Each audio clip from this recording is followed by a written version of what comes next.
सपा सांसद धर्मेंद्र यादव ने आजमगढ़ में भारतीय जनता पार्टी पर जमकर हमला। उन्होंने वक्फ संपत्तियों के खिलाफ सरकार द्वारा किए जा रहे कानून संशोधन पर सवाल उठाए। आरोप लगाया कि बीजेपी के नेता वक्फ की जमीन पर कब्जा करने की कोशिश कर रहे हैं। उन्होंने कहा कि जमीन पर नेताओं की नजरें हैं और यह सब अधिकारियों और कुछ गैर जरूरी लोगों की मदद से किया जा रहा है।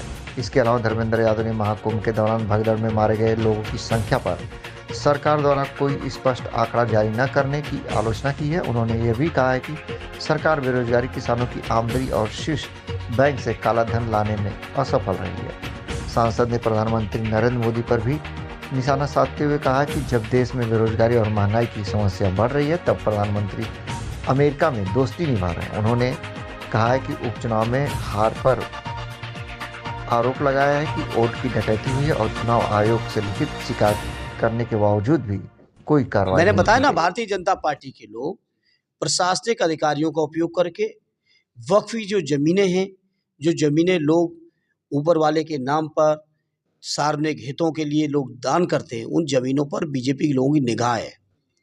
और इस कानून को संशोधित करके अधिकारियों का इस्तेमाल करके और कुछ गैर जरूरी लोगों को उन वक्फ के कमेटी में डाल के ये जमीनें कब्जा करना चाहते हैं। सर, यूसीसी के लिए अब उत्तराखंड सरकार लाई या महाराष्ट्र सरकार ला रही है, फिर केंद्र भी प्रयास करेगी? मैं कह रहा हूँ ये सब बातें बात की हैं। पहले ये बताओ, वो रोजगार कब मिलेगा जो 2 करोड़ हर साल वादा हुआ था? किसानों की आमदनी कब बढ़ेगी? वो जो 100 दिन के अंदर स्विस बैंक का काला धन आना था, वो क्यों नहीं आया? वो जो लोग कह रहे थे कि डॉलर के मुकाबले अगर रुपया गिरता है तो देश की साख गिरती है, तो मैं उन्हीं की अगर परिभाषा के हिसाब से बात करूं तो देश की साख आज़ादी से 75 सालों में सबसे ज़्यादा साख आज गिराई है भारतीय जनता पार्टी ने।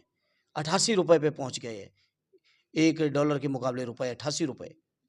तो आप सोचिए, इनका जवाब कब बीजेपी के लोग देंगे? विवादित चीज़ों को लाके, चर्चा को इधर-उधर घुमा के और आप मीडिया के साथियों का उपयोग करके, क्योंकि कोई मीडिया का साथी संख्या नहीं बता पा रहा है या ऑफ द रिकॉर्ड बताते भी हैं तो वो ऑन एयर आप लोग नहीं दिखा पा रहे हो। तो ये जो केवल इमेज मैनेजमेंट का काम हो रहा है, इससे आगे, इससे ऊपर जाके लोगों के हितों में वास्तव में काम करना चाहिए। ठीक सर, थैंक यू। बहुत बहुत धन्यवाद।